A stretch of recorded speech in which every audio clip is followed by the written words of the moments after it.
Allah berpenghati berterang fikiran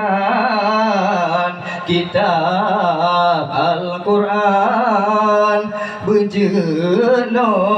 makna negeri ya Allah negeri ya Rabbun negeri kekelon berbahagia watelun gisa gede